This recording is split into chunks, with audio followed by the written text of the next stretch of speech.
Ever thought about why you behave the way you do with money? It's a curious question, isn't it? But take a moment to ponder it. Our relationship with money isn't just about numbers and budget sheets, it's also deeply rooted in our psychology. Money, at its core, is a medium of exchange, but our minds often perceive it as much more. We attach emotions, values, and even identities to it. This is where the psychology of money comes into play. This fascinating field of study delves into how our beliefs, attitudes, and emotions about money influence our financial behaviors. Now you might think, well, I'm a rational person. I calculate my income, expenses, savings, and make sound financial decisions. But you see, the psychology of money often operates on a subconscious level. It's like a puppet master pulling the strings, subtly guiding our decisions in ways we don't always realize. For instance, have you ever found yourself spending more when you're feeling down, or perhaps saving excessively out of fear of an uncertain future? These are classic examples of how our emotional states can influence our financial behaviors. And the most intriguing part, these behaviors can often be irrational or counterintuitive. Let's say you're super excited about a sale at your favorite store. You might end up buying items you don't need just because they're on sale. Logically, you're not saving money, you're spending more. But psychologically, the thrill of a good deal can override that logic. And it's not just about spending. The psychology of money also impacts how we save, invest, and even how we perceive wealth. It can shape our financial habits, our reactions to financial crises, and even our overall financial well-being. Understanding the psychology of money can help us make sense of our financial behaviors, and more importantly, it can help us change them. By recognizing the psychological factors at play, we can start to make more informed and rational financial decisions. So let's delve deeper into our money behaviors with some real-life case studies. The journey to understanding our financial selves is about to get a lot more interesting. Stay tuned. Picture this, you just won the lottery. But will this sudden influx of wealth make you happier?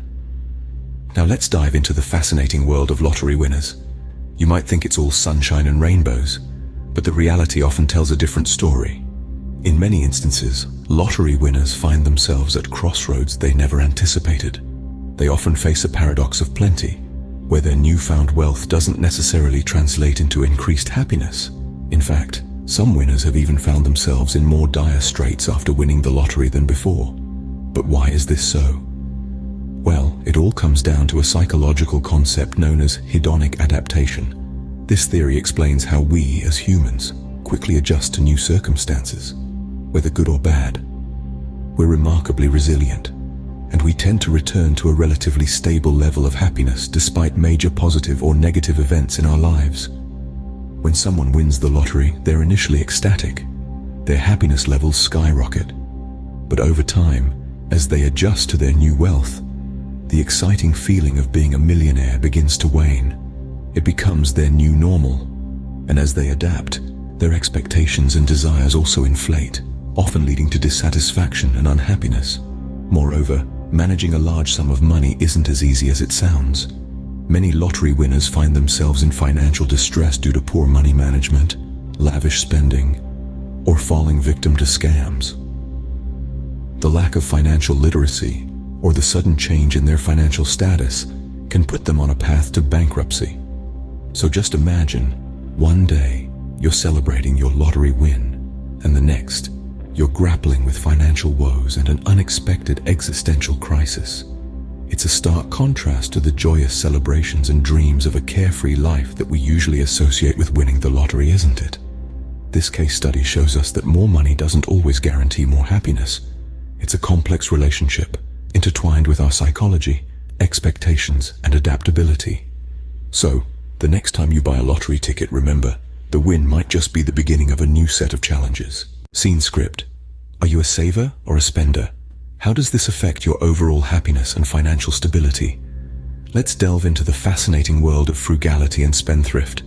These are two psychological traits that heavily influence our financial decisions and consequently, our financial outcomes.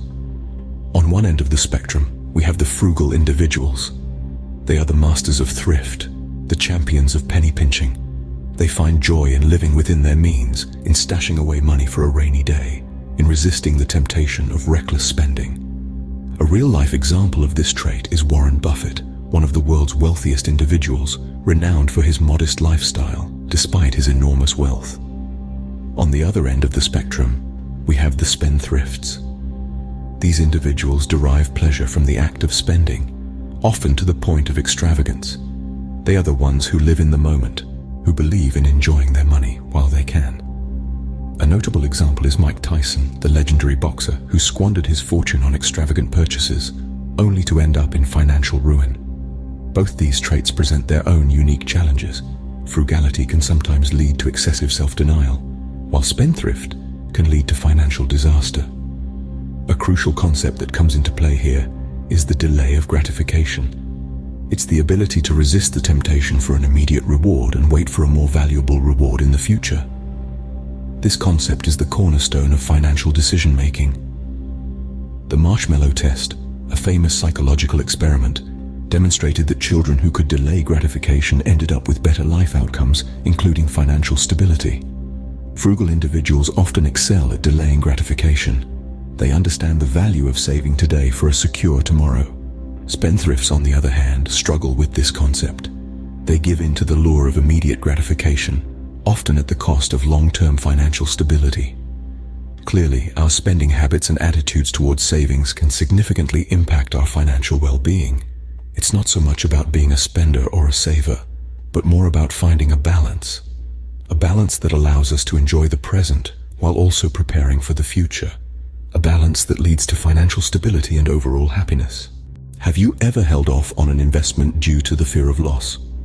This question introduces us to a fascinating phenomenon in behavioral finance known as loss aversion. Loss aversion is the tendency for people to prefer avoiding losses over acquiring equivalent gains. In other words, the pain of losing is psychologically twice as powerful as the pleasure of gaining. It's a principle that can significantly impact our investing decisions, often leading us down a path of irrationality. Let's consider a real-life example. Meet John, a cautious investor. John hears about a promising startup opportunity from a friend. The potential returns are lucrative, but there's a risk. As with any startup, there's a chance he could lose his entire investment.